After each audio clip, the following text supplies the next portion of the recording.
Salam jumpa Bapak Ibu sahabat Advo. Di saat ini saya akan membahas mengenai demokrasi versus pandemi COVID-19. Maka ketika kita mendengar demokrasi versus pandemi COVID-19, maka ada pertanyaan yang muncul di benak kita, yaitu dapatkah pemilihan kepala daerah secara serentak dilakukan dalam kondisi pandemi COVID-19 saat ini? Jika memulai dari perspektif konstitusi, lebih tepat jika dimulai dengan membaca paradigma bahwa sesungguhnya konstitusi merupakan hasil kesepakatan sesuai dengan kebutuhan ideologi, politik, ekonomi, sosial, budaya, pertahanan, dan keamanan. Itu berarti muatan dari materi konstitusi bukanlah masalah salah dan benar, tetapi merupakan hasil dari proses pemilihan politik sebagaimana yang dikemukakan oleh Profesor Mahmud MD. Kemudian kita lihat lagi Undang-Undang Dasar 45 sesungguhnya terdiri dari dua karakter bangunan norma konstitusional, yaitu yang pertama, bangunan norma yang menjadi landasan konstitusional kehidupan bernegara dan sistem hukum yang bersifat normal, di mana kewenangan pembentukan undang-undang ada pada Presiden dan DPR sebagaimana diatur pada pasal 5 dan pasal 20 Undang-Undang Dasar 45 yang mengandaikan sistem landasan konstitusional bagi kehidupan bernegara yang bersifat normal. Yang kedua, bangunan norma yang menjadi landasan konstitusional kehidupan bernegara dan sistem hukum yang bersifat darurat. Dasar kewenangan pembentukan Perpu yang diatur pada pasal 22 ayat 1 Undang-Undang Dasar 45 menjadi dasar konstitusional penyelenggaraan kekuasaan negara dalam situasi kondisi atau darurat. Selanjutnya, meskipun pasal 22 ayat 2 dan 3 Undang-Undang Dasar 45 juga mengharuskan persetujuan DPR terhadap pembuatan Perpu yang dihasilkan oleh Presiden sebagaimana diwujudkan pada asas demokrasi ketatanegaraan dan asas pemerintahan yang bersifat terbatas atau limited government.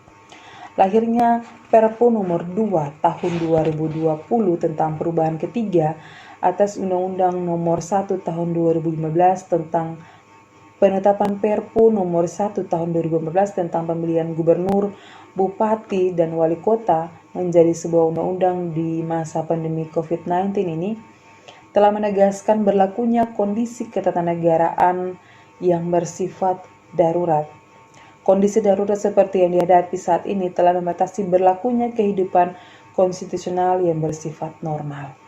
Kebijakan untuk membatasi kondisi COVID-19 yang mengharuskan dilakukannya pembatasan jarak sosial dan fisik antar individu atau yang kita kenal dengan istilah social and physical distancing, kemudian PSBB dan bekerja dari rumah atau work from home.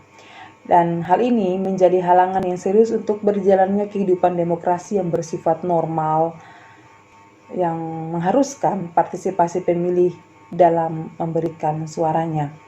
Selanjutnya, Perpu nomor 2 tahun 2020 tersebut juga merupakan bangunan norma yang lahir dari landasan konstitusional kehidupan bernegara dan sistem hukum yang bersifat darurat. Yang hal ini juga merupakan implementasi dari pasal 22 ayat 1 Undang-Undang Dasar 45. Dan kalau kita lihat bahwa di Perpu nomor 2 tahun 2020 ini terdapat 3 prinsip. Yang pertama, pada sebagian wilayah pemilih, seluruh wilayah pemilihan, sebagian besar daerah atau seluruh daerah terjadi kerusuhan, gangguan keamanan, bencana alam, bencana non-alam, atau gangguan lainnya yang mengakibatkan sebagian tahapan penyelenggaraan pemilihan atau pemilihan serentak tidak dapat dilakukan pemilihan lanjutan atau pemilihan serentak lanjutan. Pelaksanaan pemilihan lanjutan atau pemilihan serentak lanjutan tersebut dimulai dari tahapan penyelenggaraan pemilihan dan pemilihan serentak yang terhenti.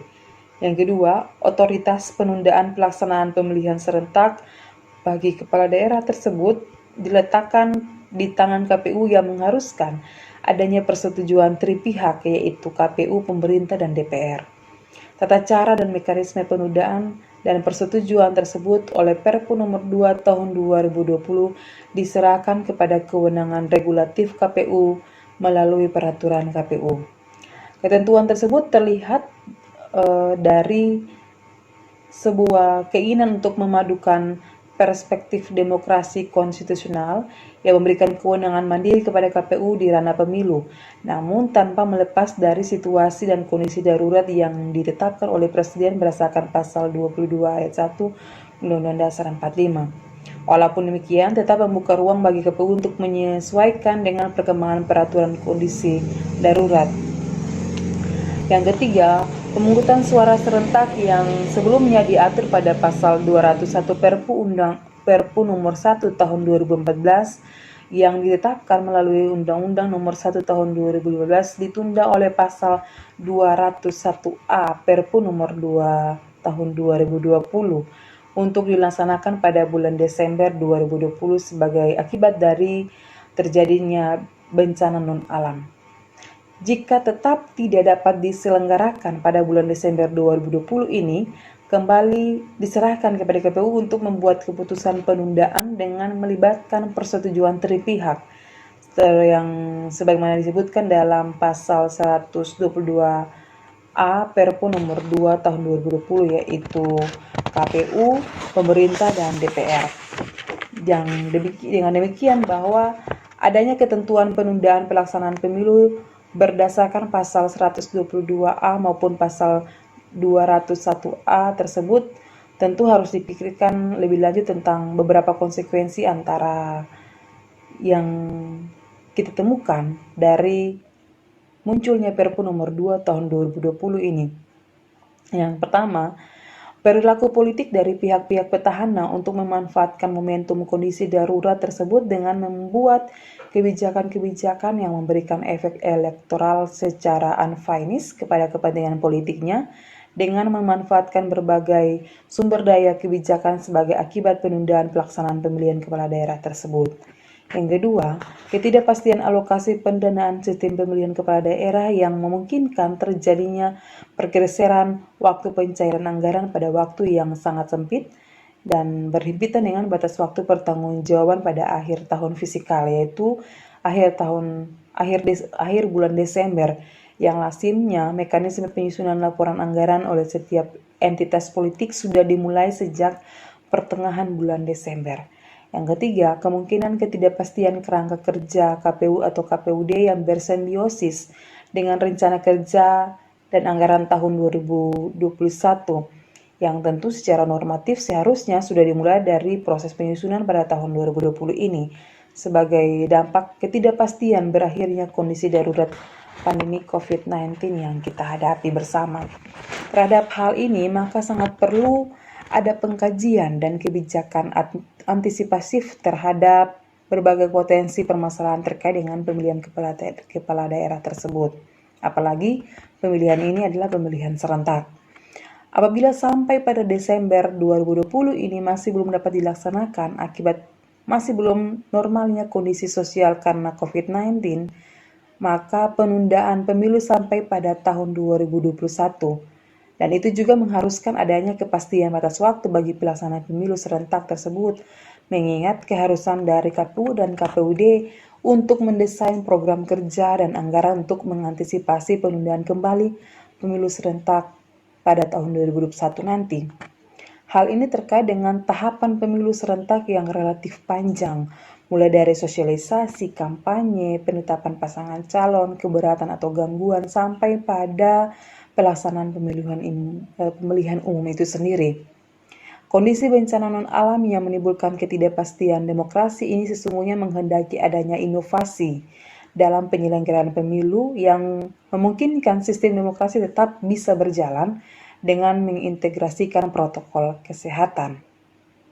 Hal itu bisa dipikirkan dengan memperluas penerapan sistem demokrasi elektronik pada tahapan-tahapan pemilu agar pemilu tidak terlalu lama tertunda tanpa mengabaikan ancaman kondisi bencana non-alam atau pandemi COVID-19 ini. Dan seperti pertanyaan kita pertama, bisakah pemilihan kepala daerah serentak dilaksanakan dalam situasi pandemi COVID-19?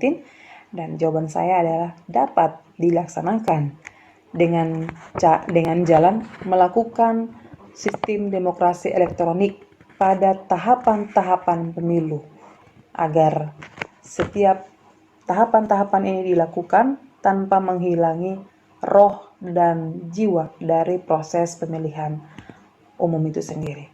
Semoga bermanfaat materi saya di saat ini. Terima kasih. Halo Sobat Advo, jangan lupa untuk like, share, dan subscribe channel ini agar kami semakin semangat untuk membuat lebih banyak video untuk Sobat Advo.